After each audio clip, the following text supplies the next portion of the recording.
I watched in horror as red wine splashed across my white wedding dress. The entire ballroom went silent. An elderly blonde woman stood there with an empty glass and a cruel smile. But what my billionaire groom did next, nobody saw it coming, especially not me. Hey everyone, it's Natalia here. Before I tell you what happened that day, I need you to promise me something. Stay until the very end because the final twist will completely change everything you think you know about this story. Trust me, you don't want to miss what happens in the last 2 minutes, so let me take you back to that morning. It was supposed to be the happiest day of my life. I woke up in a luxury hotel suite with floor-to-ceiling windows overlooking the city. My bridesmaids were buzzing around me, makeup artists and hairstylists working their magic. The champagne was flowing, everyone was laughing, and I remember thinking that maybe, just maybe, I actually belonged in this world. You see, I'm not from money. I grew up in a small apartment with my single mom who worked 2 jobs just to keep us afloat. I never imagined I'd be marrying someone like Daniel, a billionaire entrepreneur who built his empire from the ground up. We met 2 years ago at a charity event where I was working as a volunteer coordinator.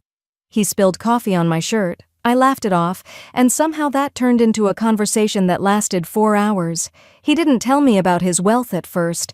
I just knew him as this incredibly kind, funny man who listened to me like I was the most interesting person in the world.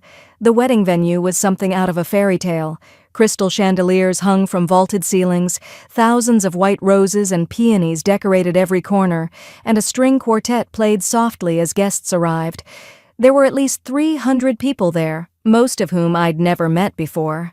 Daniel's world was filled with business moguls, celebrities, old money families, and people whose names you'd recognize from magazine covers. I felt like an imposter in my own wedding. My side of the guest list was tiny compared to his. My mom, a few close friends, some cousins. That was it.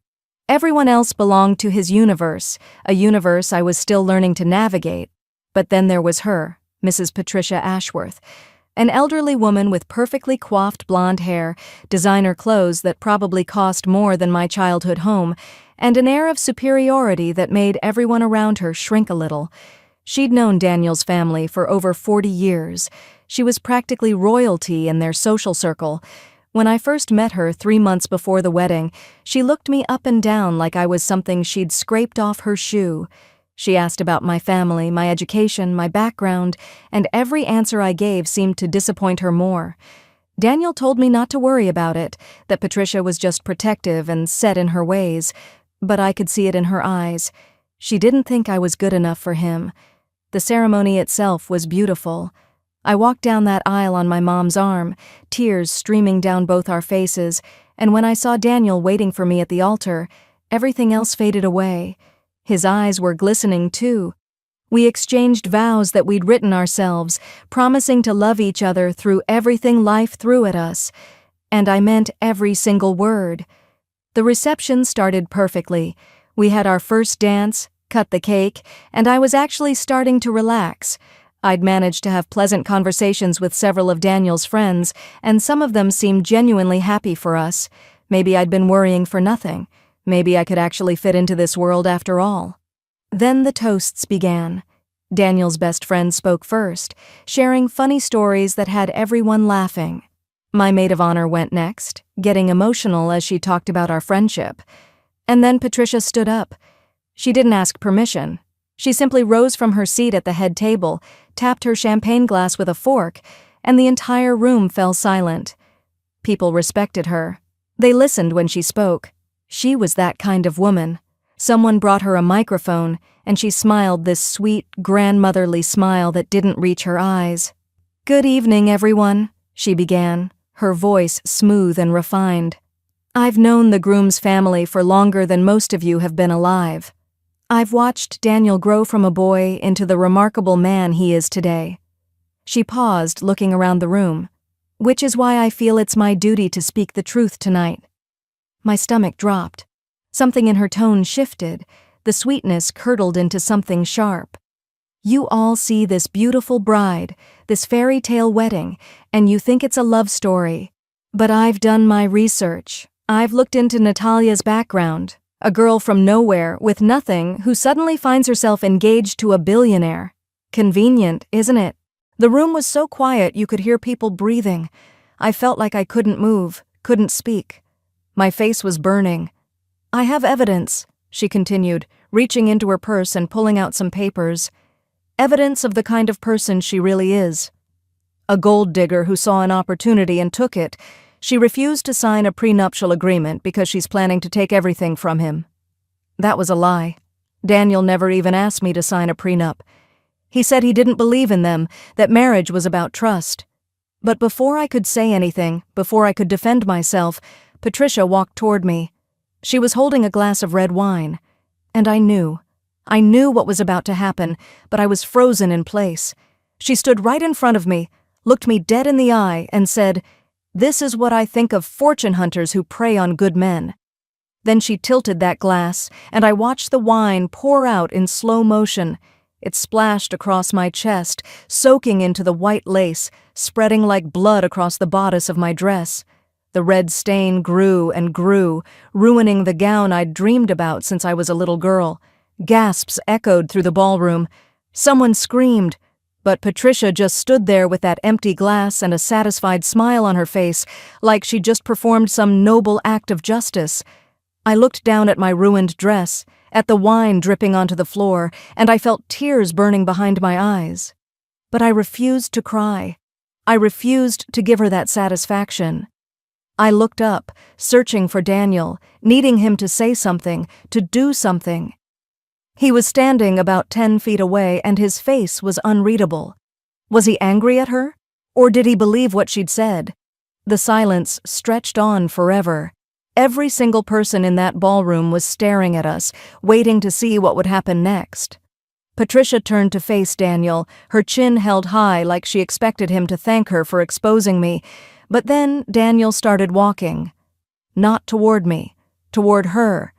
Each step was measured, controlled, and something about his calm demeanor was more terrifying than if he'd been shouting. He stopped right in front of Patricia, so close that she had to tilt her head back to look at him. And when he spoke, his voice was quiet. But in that silent room, everyone heard every word. "Patricia," he said, and there was something in his tone that made her confident expression falter.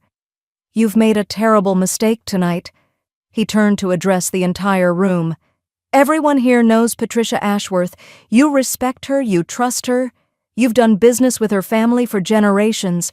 But what you don't know is that for the past 15 years, she's been blackmailing my family." The room erupted in shocked whispers. Patricia's face went pale. "That's a lie," she hissed, but her voice shook. Daniel pulled out his phone and held it up. "I have recordings. I have documents. I have bank transfers.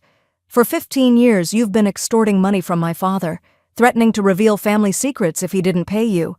$500,000 a year, Patricia. That's what you've been taking from us."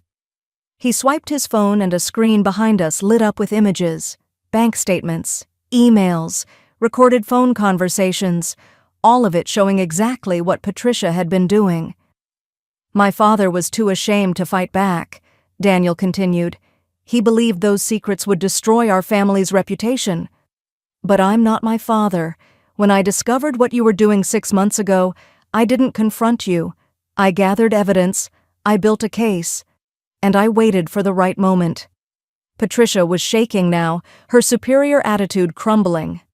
"You're lying," she said again, but nobody believed her. The evidence was right there for everyone to see. Daniel looked at her with something like pity. "You want to know the real reason you hate Natalia? It's because you can't control her.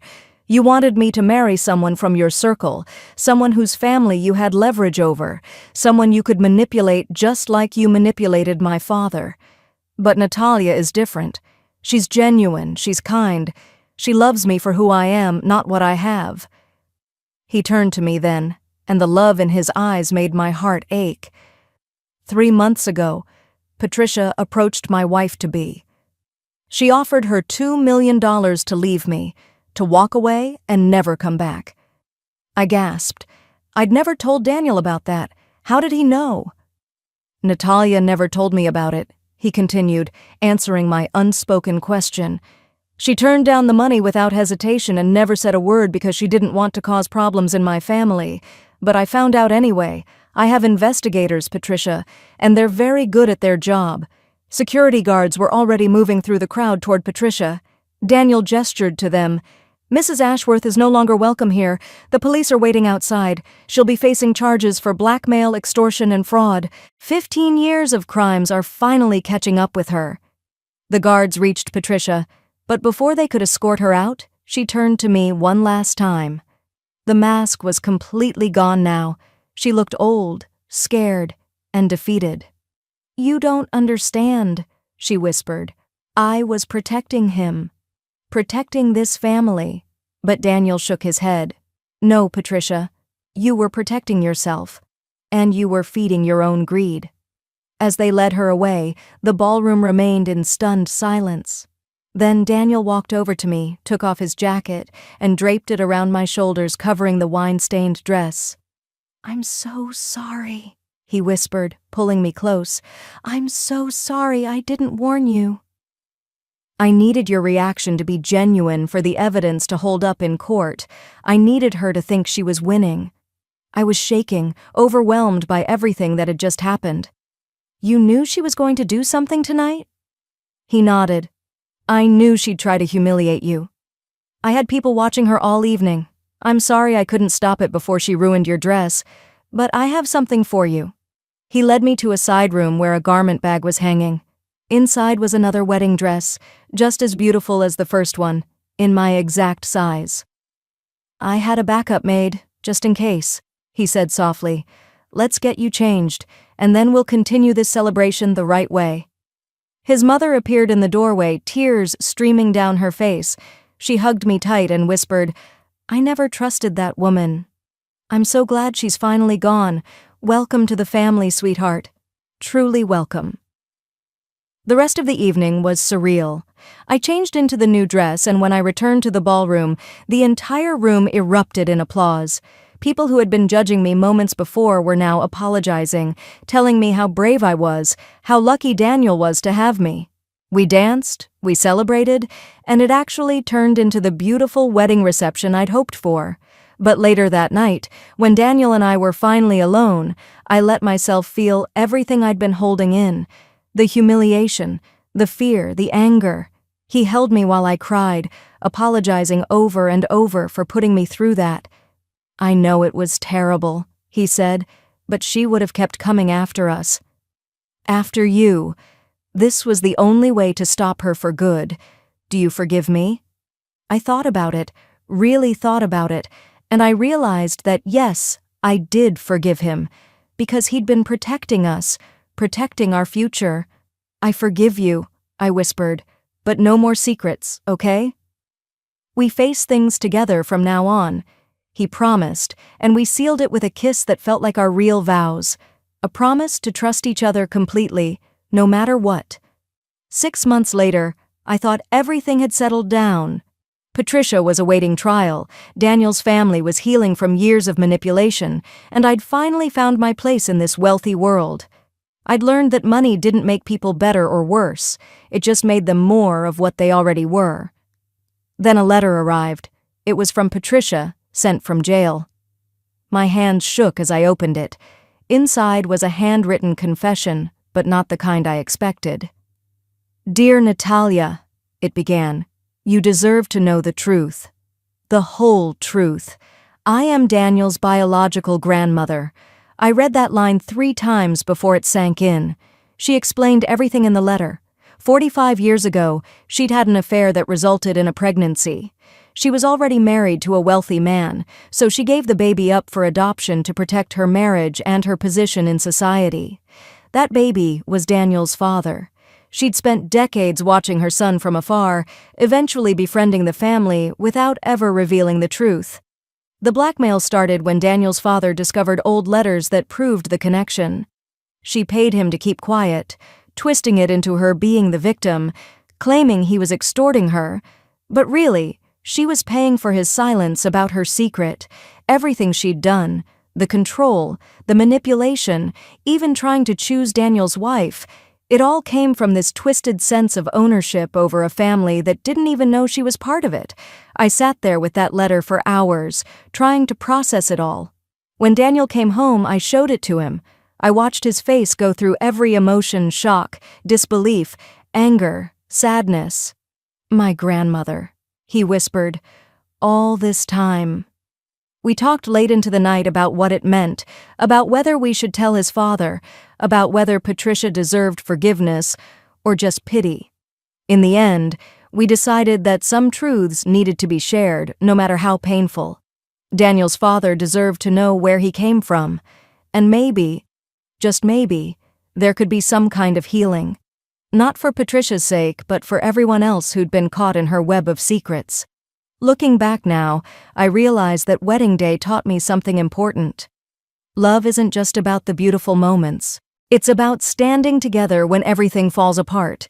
It's about trust, even when that trust is tested. It's about choosing each other, again and again, no matter what the world throws at you. Daniel could have let Patricia's accusations stand. He could have doubted me, but he didn't. He fought for us in the most spectacular way possible, and yeah, maybe he should have warned me about what was coming. Maybe there was a better way to handle it. But in that moment, when everyone was watching, when my reputation was on the line, he proved that he was truly mine, and I was truly his.